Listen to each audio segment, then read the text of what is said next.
Bienvenidos a Conversaciones. Hoy estamos con Hugo Alconada, es un colega de la casa. Hola, ¿Qué tal, Hugo? un placer Vamos estar a acá. hablar de tu libro, de tu último libro, La raíz de todos los males, que es la corrupción en la Argentina. ¿Por qué el título? Porque intento jugar con la idea de lo subterráneo, con la idea de una frase que es de la Madre Teresa de Calcuta que habla que la raíz de todos los males es el egoísmo. La corrupción también va por ese lado, decir, mira, robo y robo para mí y no me importa el interés general, el bien común. Robo y si afecto un hospital o afecto el transporte público no me importa. Y además la idea de eso, de algo que está allí, subyacente, y que si eso que está allí abajo está mal, todo lo que salga a la superficie se pudre, se cae, implosiona. Entonces la idea es eso, es como hay un sistema por debajo de la superficie que está diseñado para robar y quedar impune. Ahora, leyendo el libro da la impresión que, por supuesto, hace salvedades de que no son todos iguales, Por supuesto. pero da la impresión, y eso es lo que muchas veces eh, dice, uno puede llegar a pensar, bueno, ¿y esto cómo salimos de acá? Es que todas las estructuras están corruptas. Es que allí hay un dilema que es, por ejemplo, Comodoro Pi. ¿Significa que todos los jueces y fiscales que integran y trabajan en los tribunales federales de Comodoro Pi son corruptos? No. No, y vos y yo conocemos múltiples casos de gente digna, trabajadora, honesta. Ahora es como el buen acupunturista. Vos te duele el brazo, vas a un acupunturista, no te llena el brazo de agujas. Te clava 3 o 4 agujas en los lugares indicados e inmovilizó la molestia. Vos necesitas 3, 4 yarvides, se terminó la molestia. Entonces, este es un primer dilema. Y el segundo dilema va por otro lado, que es, en un sistema que es corrupto, el que es honesto pierde posiciones. Supongamos que vos fueras a tener una reunión, ser un chanchullo, convocás a 11 personas. Entonces en total son 12. De los 12 hay uno solo o dos que son honestos. Ellos son los que molestan. Entonces, ¿por qué? Porque primero pueden ser los que hablen. Si estallara el caso, podrían declarar en tu contra. Si vas a hacer un expediente administrativo, podrían poner una objeción por escrito. Entonces, si vas a discutir un chanchullo, ¿qué haces con esos dos muchachos? Muchachos, vayan a la esquina a ver si llueve. Y entre los otros que sí están y son cómplices, son partícipes de la operatoria delictiva, seguís adelante. Con lo cual, en definitiva, el que es sano es excluido en desmedro de los que están en la trampa. Entonces, ¿son todos O corruptos? No. comprado. Bueno, entonces, ¿son todos corruptos? No. Pero yo también juego, exagerando, pero es una forma también de desafiar al lector, que es, en la fábula de la hormiga y la cigarra, en la Argentina la que gana es la cigarra, no la hormiga. ¿Por qué? Porque en definitiva, si vos trabajás, jugás limpio, pagás los impuestos y después tenés el que hace trampa, el que cobra coimas, que no va a prisión por pagar coimas, que además se va de impuestos y le armás una moratoria, que saca el dinero del país y le ofreces un blanqueo, en definitiva, vos sos un idiota que pagaste impuesto a las ganancias y el otro que te hizo trampas, dale para adelante. En definitiva, 10 años después vos pagaste como un idiota tus impuestos a la ganancia, el otro no, el otro le ofrecieron un blanqueo, el otro terminó viviendo con una casa con pileta y vos seguís en una pelopincho. En definitiva, el mensaje que mandaste a la sociedad como sociedad, ¿cuál es? Hacé trampa que te van a premiar. Ahora, si uno tiene que remontarse a cuándo para empezar a encontrar hechos de corrupción sistémicos, tal como los Ese es planteas. un muy buen punto. Si vas por hechos de corrupción, venimos haciendo macanas desde los tiempos de la colonia. Yo consigno algunos datos que para mí son interesantísimos, de cuando, por ejemplo, el día del santo patrono del virrey de turno se acumulaban los vecinos en la puerta de la residencia del virrey para dádivas. Es decir, pero estos son casos esporádicos. Y es un muy buen punto que vos decís, lo sistémico. Hay múltiples indicios que, por ejemplo, los empresarios de la obra pública se cartelizaban ya desde los años 30. Hay registros sobre esto. Hoy, por ejemplo, estuve con una persona que me dio una escritura de él mismo yendo a un escribano para exponer cómo había sido corrido a un costado en una licitación porque no había aceptado cartelizarse.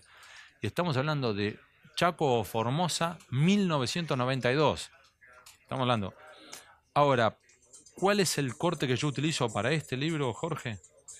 Es desde el retorno a la democracia. ¿Esto significa que durante la dictadura fue todo bien? No, no, claramente que no. Pero lo utilizo como una dinámica de cómo con Alfonsín se fortalecieron determinadas instituciones. Por ejemplo, la Cámara Federal Porteña se rearma. Se designa a un fiscal de investigaciones administrativas. Se designa una Corte Suprema de Excelencia con múltiples juristas de distintos raigambres jurídicas y surge una oportunidad. Y a partir de ahí, desde Menem en adelante, ya tenemos que remueve al titular de la Fiscalía de Investigaciones Administrativas. Además, se establece la mayoría automática en la Corte. Y después, a partir de allí, distintos como escalones descendentes. Se designa la Oficina Anticorrupción, pero después se inmoviliza. Se queda vacante el Defensor del Pueblo de la Nación. En la SIGEN se nombra a la esposa de Debido para controlar a Debido.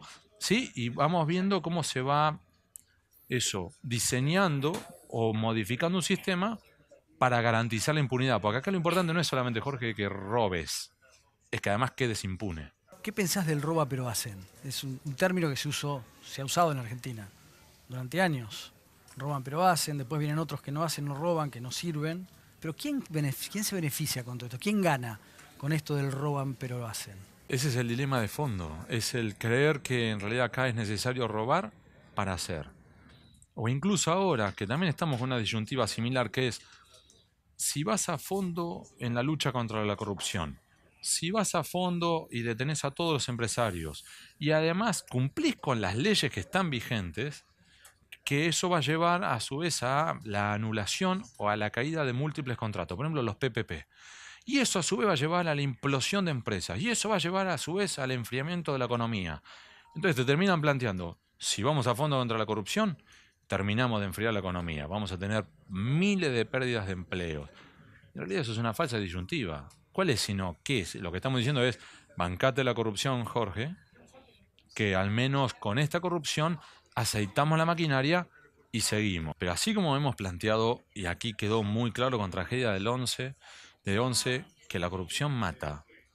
No es solamente eso. Es que además la corrupción manda un pésimo mensaje a la sociedad. Esto que hablábamos antes. Si vos haces trampa, ganás. Si vos jugás limpio, perdés. Vamos a dar un ejemplo sencillo. Vos sos el director de un hospital. Vos tenés que tomar la decisión sobre comprar maquinaria. Y vos concluís, junto con un grupo de expertos, que en efecto es necesario comprar tomógrafos. Y terminaste buscando las cotizaciones y vos tenés un muy buen tomógrafo, pero que no te da una tajada. Un tomógrafo más o menos, pero que sí te dan tajada. Unos tomógrafos que ya no sirven para nada, porque ya no están desactualizados, no funcionan, además, y te dan una torta de dinero. Y de repente te viene además un cuarto empresario y te dice, no, en vez de tomógrafo, comprame fotocopiadora y acá tenés la tuya. Y en definitiva, terminás comprando fotocopiadoras, no tomógrafo, con lo cual ya, primero, alteraste las prioridades del hospital. Segundo, compraste algo que no era necesario. Y después además vamos a terminar encontrando con que además las fotocopiadoras que compraste no tienen tóner. Entonces al final ni siquiera sirven para dar la prestación de ofrecer fotocopias. Entonces, estos son los problemas que tenemos. Y así como te doy ese ejemplo, podemos usar otro. Por ejemplo, cuando por ejemplo, se construye una ruta y que además se arregla para que la capa asfáltica sea más baja. Eso termina generando baches que terminan, por ejemplo, generando accidentes que generan discapacitados que a su vez terminan teniendo la familia que proteger, cuidar e incluso subvencionar al discapacitado. Entonces al final terminaste con un grupo familiar que en vez de estar trabajando full time, tiene que dedicar parte de su tiempo a cuidar las necesidades de un discapacitado. Entonces son distintas ramificaciones, si querés, o costos indirectos, suena horrible decir costos, pero es eso de la corrupción. Ahora, Hugo, ¿quién en todo esto está detrás de la corrupción? Porque si uno piensa en Italia, o digamos, la cuna de la mafia, hay un jefe de todos los mafiosos. En los carteles narcos hay un jefe de todos los narcos. En la corrupción, ¿quién está detrás de la corrupción? ¿Hay un jefe de la corrupción? No, en estos casos lo que tenés es múltiples jefes, múltiples articuladores. Por eso también yo planteo la palabra poder, cómo el poder montó un sistema para la corrupción y la impunidad, utilizando poder en un sentido amplio. Es decir, poder que integran empresarios, políticos, sindicalistas, policías, dueños de medios, periodistas. Entonces, aquí es más complejo. Tenés articuladores como, por ejemplo, el entonces presidente de la Cámara Argentina de la Construcción, Carlos Enrique Wagner, que él admitió en la causa de los cuadernos de la corrupción: sí, yo me encargué de coordinar el club de la obra pública, y quién iba a ganar qué, cómo íbamos a ganar. O tenés el articulador, como dijera Ernesto Clarence, que es Ernesto Clarence, el articulador de recibir a los empresarios que venían a pagar las coimas en pesos. Él, a cambio de 4 puntos porcentuales, lo modificaba a euros y seguían. Entonces son como articuladores, pero no hay una cabecilla. Ujú. Y ahora, ¿por qué crees que es posible que se mantenga viva esta matriz? Digamos, que funcione el sistema corrupto en la Argentina. ¿Por qué? Porque hay tantos involucrados, hay tantos intereses en juego, y démoslo a vuelta. Si aquí cambiaras la dinámica y establecieras algunas de las pautas, reglas, leyes que funcionan en otros países, van todos presos. Todos presos. Ahora, Te lo digo así. dale. Si con una figura del arrepentido, que no tiene ni la potencia, ni las prestaciones, ni las características que sí tiene la figura de la delación premiada en Brasil, ni las posibilidades de negociación con el fiscal, que vos y yo, que fuimos corresponsales en Estados Unidos, sabemos que tienen en Estados Unidos, en la posibilidad del plea bargain. Es decir, que si en Brasil la figura de la delación premiada es un Mercedes-Benz, la figura del arrepentido que tenemos acá es un Renault 12. Si con un Renault 12 llegaron a hacer lo que llegaron a hacer en la causa de Cuaderno de la Corrupción, ¿te imaginas si le daban un Audi TT? ¿Sabes el despelote que arman? Ahora, Y eso es solo una figura. mi pregunta es, ¿el problema es la corrupción o es la impunidad? Ambas. Porque la corrupción hay en todas partes, pero hay una justicia que avanza y trata Es de que esto es como... resolverlo. Pero acá hay corrupción, pero también hay impunidad. Pero es que es como el huevo y la gallina. ¿Qué viene antes? ¿La corrupción o la impunidad? Si vos ves que hay... Esto como... que ha habido estudios científicos. Que si vos ves que hay, por ejemplo, 5 personas que roban y un sexto ve que quedan impunes, el sexto se tiende a tentar. Se han hecho estudios científicos. Entonces, si vos tenés una dinámica en la cual vos tenés, por ejemplo, 15 empresarios que se cartelizaron y ganaron las licitaciones, y vos sos el estúpido que queda afuera, lo que hablábamos antes de la mesa. No fue muy casual ese ejemplo. Si vos tenés 15 empresarios que se cartelizan y los 15 ganan contrato de obra pública y el 16º, que es el que no participa, lo terminan dejando afuera, que es lo que está pasando, entonces sí, perdón, soy un estúpido, quiero entrar al club. Entonces, al final, ¿qué es primero, la corrupción o la impunidad? O en realidad se retroalimentan.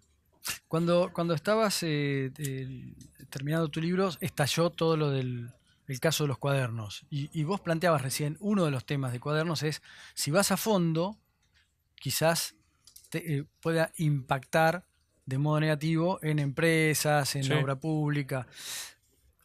Hoy están planteando que para las campañas electorales del año que viene, el financiamiento lo van a tener que pensar en dónde lo van a sacar, porque las empresas que eran los que aportaban para las campañas ya van a poner un solo peso.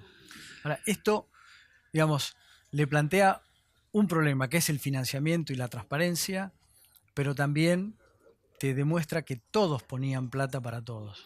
A ver, vamos por partes. Primero, como dice nuestro común amigo Carlitos Pañi, Brasil es un espejo que nos adelanta. ¿Por qué? Porque a partir de Lava Jato, lo que ocurrió en Brasil es que múltiples empresas brasileñas bajaron o terminaron con el financiamiento por debajo de la mesa a los candidatos presidenciales. Ergo, lo que ocurre ahora en Brasil es que los empresarios no ponen y los candidatos a su vez han reducido sus campañas a casi lo mínimo. Tenés, por ejemplo, candidatos que viven en San Pablo y van 1 o 2 veces al año a Brasil, a Río de Janeiro. ¿Te imaginas la locura? Es como si vos tuvieras acá un candidato residente en la ciudad de Buenos Aires que cada tanto fuera a Córdoba, que una vez por campaña iría eventualmente a Mendoza. Es una locura. Bueno, pero porque en realidad el financiamiento venía por debajo. Este es un eje. Y el segundo eje es este que vos decís, sí, el financiamiento electoral venía, entre otros, en el año 2015, vino de muchos de los empresarios que integran Cuadernos de la Corrupción. Tan sencillo como eso. No solamente eso, tenés financiamiento electoral del dinero que se le saca el diezmo a los empleados y funcionarios públicos, a los proveedores del Estado, al narco. Nosotros ya tenemos múltiples campañas electorales, tanto municipales como provinciales, que están financiadas por el narco. Aquí tenemos una zona de riesgo, es decir, una luz amarilla en el tablero. Entonces, ¿No te sí, pueden decir es mejor que lo financien las empresas y no el narcotráfico? por supuesto.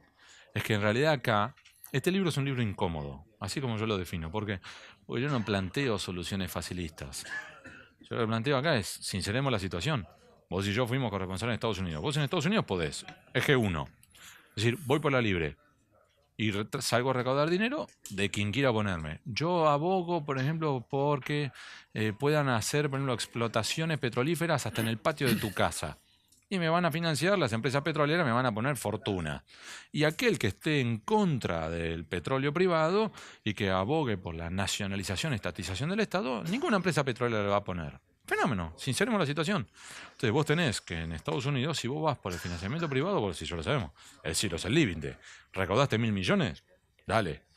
O por el contrario, vos podés ir por el financiamiento estatal, que entonces vos te sacás de encima cualquier tipo de compromiso con las empresas privadas, pero tenés un techo, que en su momento, al menos cuando yo estaba allá, era 100 millones de dólares. Techo Lo y que no cuesta acá podés, una campaña presidencial. que no podés tener dinero por afuera. Ahora, entonces lo que tenemos que hacer acá es sincerar. ¿Qué veremos? Blanquear la situación, uno. Dos, ¿realmente vamos a darle un financiamiento estatal a los candidatos? O tres, vamos a seguir con la hipocresía de lo que tenemos ahora, que es yo no quiero que el Estado ponga dinero, yo no quiero que las empresas pongan dinero, y en la práctica lo que termina haciendo es que se van a encontrar a escondidas, les van a dar el dinero, y ni vos ni yo, nadie se va a enterar. Pero el dinero va a seguir ocurriendo. A ver, para que quede claro, Cristóbal López le ofreció dinero a los tres, a Macri, a Massa y a Scioli en 2015. Entonces, ¿qué queremos? Queremos que en definitiva Cristóbal López pueda seguir, digo Cristóbal López, como podemos decir Bulgeroni, podemos decir Roca, podemos decir quien quiera, que son los que ponen. O hacemos una, o blanqueamos la situación, o vamos a seguir con este juego a escondidas. Hugo, ¿por qué te parece que surge el interés por los casos de corrupción en determinado momento, como por ejemplo ahora? ¿Por qué estallan? ¿Por qué ahora y no antes? ¿Qué condiciones Es se algo dan muy para que curioso. pase eso? Hay hasta cierto punto, y esto también lo muestran los estudios, una determinada correlación entre ciclos económicos y reclamos contra la corrupción. Vamos a decirlo de otro modo. Estamos en crisis, la gente Sí, mira, vamos mira en por la términos no corrupción. académicos, porque te podría citar la academia, todo lo que quieras. En términos no académicos es, cuando estamos en la fiesta, fiesta, fiesta, fiesta para todos. El problema es cuando se prende la luz, se apaga la música y hay que pagar la cuenta, y de repente vos tenés que algunos sacar y dicen, no, no, pará, yo no tomé tanto champán. El que tomaba champán francés era él, que él pague la cuenta. Entonces ahora empiezan a repartirse la culpa, y algunos con todo derecho dicen, a mí me dejaron afuera. Yo estoy pagando los platos rotos por una fiesta en la cual no participé. Y entonces hay muchos que se quejan de manera justa. Hugo, ¿cuánto tiempo te llevó a investigar este libro? Lleva 20 años de acumular papeles, de acumulación de material, 2 años de sistematización del material, después escribir un primer borrador, dárselo a 6 personas de ámbitos muy distintos para que lo castiguen, con las correcciones armar otro borrador, dárselo a 2 verificadores de datos, con sus correcciones reescribirlo, dárselo a 3 abogados, con sus correcciones reescribirlo, y lo que tenés en tus manos es el sexto borrador. ¿Cuánto tiempo te lleva por día? ¿Cuánto tiempo por día le dedicas a un libro? Depende mucho, pero vos sabés que uno de los apodos que yo tengo acá en la redacción es dedos, porque Ujú. escribo rápido. Mucho tiempo llevo. Ahora, Este fue un libro desgastante. vos acá hablás de intereses y estás tocando llagas e intereses de gente poderosa e inescrupulosa. ¿No tenés miedo? No. Y no porque me crea nada. Es simplemente que... Obviamente que por lo que escribo yo no puedo pretender del otro lado un beso, un abrazo y una flor. Si justamente escribo sobre temas incómodos, genero incomodidades y reacciones incómodas. Pero es lo que es. Y al mismo tiempo yo trato de no cruzar determinadas líneas rojas.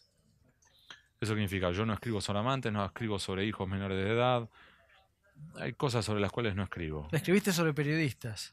Eso es una de las situaciones más incómodas. ¿Pasaste alguna Porque línea roja ahí? para algunos colegas, sí. Y el motivo por el cual lo hice fue, Jorge, por una cuestión de sentir que si no iba a ser deshonesto con el lector.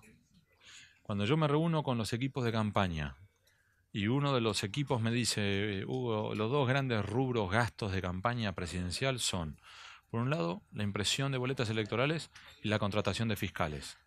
¿Por qué? Porque alrededor del mundo se calcula que es más o menos 1.3 boletas electorales por votante. Y acá en la Argentina, 5. ¿Por qué? Porque se las roban. Y vos y yo sabemos que el año que viene, para las elecciones Va a presidenciales de pasar lo 2019, mismo. íbamos a estar escribiendo sobre cómo tienen que los equipos de campaña y los candidatos se preparan para proteger a sus boletas y que han desplegado fiscales que han entrenado con voluntarios, ¿o no? Ujú. Entonces, eso es un gasto de campaña. La impresión de boletas, y de hecho uno de los equipos de campaña compró bolsos en una avenida acá de la ciudad de Buenos Aires, la llenaron con 30 millones de pesos y la mandaron a distintos puntos de la provincia de Buenos Aires para pagar todas esas estructuras. Y el segundo rubro, la compra de periodistas. Entonces, compra de periodistas en el sentido amplio, es decir, la compra de periodistas y la compra de espacios benévolos en televisión. Entonces, cuando me plantearon eso, yo dije, acá no me puedo hacer el sota, no puedo mirar para otro lado. Pero ahí vos mencionás a muchos periodistas del pasado, básicamente, pero no del presente. Porque ahí tengo un dilema. Y me imagino que también vos te hiciste la misma pregunta, es ¿por qué no di tantos nombres?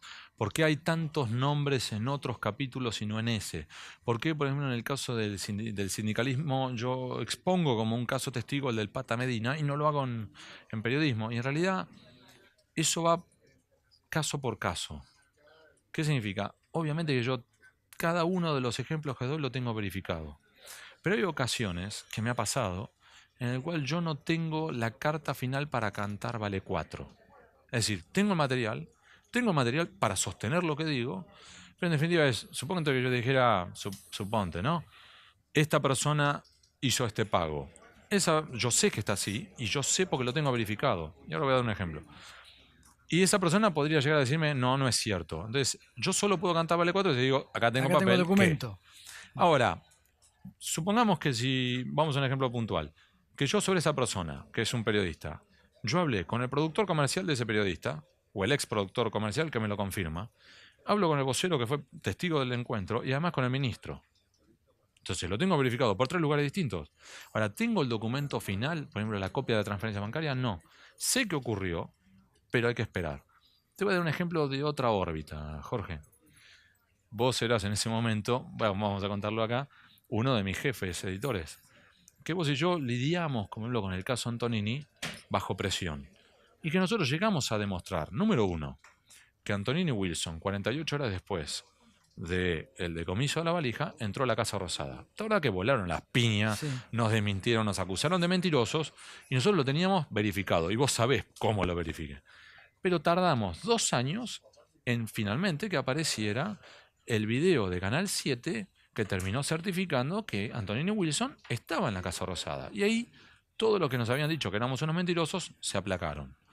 Y el otro ejemplo, que vos y yo, vos eras en ese momento mi editor, y vos sabés todo lo que tuve que hacer para verificarlo, cuando nosotros pudimos verificar que en aquel vuelo había entrado más dinero, más valijas, y que solamente habían decomisado $800.000, pero habían pasado de largo 4.2 millones de dólares. Volaron las piñas, los cascotazos, nos quisieron desmentir y todo lo que sabes. Hoy, eso nosotros lo publicamos en 2009. 9 años después, gracias a todo el proceso de verificación que hicimos, 9 años después tenemos que el señor Claudio Berti y su chofer confirmaron que en ese vuelo hubo más valijas y hubo más vuelos. Con lo cual se confirma. Entonces, ese mismo proceso metodológico me lleva a confirmar múltiples casos de corrupción en el periodismo, pero que al mismo tiempo yo tengo que esperar para poder dar el siguiente paso. Y sí, sé que para el lector es zona incómoda, que es como otro ejemplo que yo también pongo en el libro, que me imagino que muchos que lo están leyendo habrán dicho, Jorge, Alcanada, vos mencionás que vos tenés el nombre de uno de los empresarios que entregó el bolso, uno de los bolsos, que José López intentó depositar en ese convento. ¿Por qué no das el nombre, Alconada? El nombre, que en definitiva, de un empresario que debería desfilar por tribunales. Y la conversación fue off the record. Entonces, me consta, porque el propio empresario me lo dice, pero no lo puedo publicar, porque es off the record. Y salvo que yo tenga otra forma de verificar que ese dinero es de este señor y por lo tanto ya no necesite del off the record, ese off the record lo tengo que respetar. Hugo, la raíz de todos los males hace un repaso por la Argentina corrupta, la Argentina de la impunidad. Ahora, ¿cómo crees que se sale de esto si es con un gran acuerdo político, si es con una gran investigación, si es con una justicia que investiga a fondo y si es con una sociedad que apoye? Digamos, ¿cuál crees vos que de estos elementos es el más valioso para esto? Yo creo que todos esos con todos esos elementos combinados. Y me quedé pensando, por eso tartamudeé. Pero en particular el último. El factor determinante es la presión social. Eh, Vamos a decírtelo con un trabalengua. ¿Por qué los beneficiarios de un sistema que los enriquece y los mantiene impunes van a querer cambiar ese sistema si cambiando ese sistema terminan perdiendo patrimonio y además desfilando por tribunales? Si con una figura del arrepentido, que es como un Renault 12, se armó el despelote que se armó con la investigación que impulsa Diego Cabot, imagínate si le dieras una figura del arrepentido que fuera un Audi TT en vez de un Renault 12. Imagínate si además vos le dieras, por ejemplo, una figura de extinción de dominio potente. ¿Sabe la cantidad de tipos que pierden su patrimonio? Si tuvieras una ley de responsabilidad empresaria seria, digna, con verdaderas potencias, ¿sabes la que armás? El despelote que armás. Entonces, solamente es posible cambiar ese sistema si tenés presión de afuera. ¿Cuál es? La de la ciudadanía, la presión social. Y esto no es un capricho mío que yo me desperté un día a la mañana y dije, la solución es la presión. En esto yo no sé. Yo me apoyo en aquellos que sí saben. ¿Qué son? Que yo entrevisto al fiscal de Manipulite, Antonio Di Pietro, al juez del Lavallato, Sergio Moro, y al fiscal de Lavallato, que es Deltan Darañón. Los tres, por separado, plantean eso. Italia, la investigación esa solo fue posible cuando los italianos dijeron basta.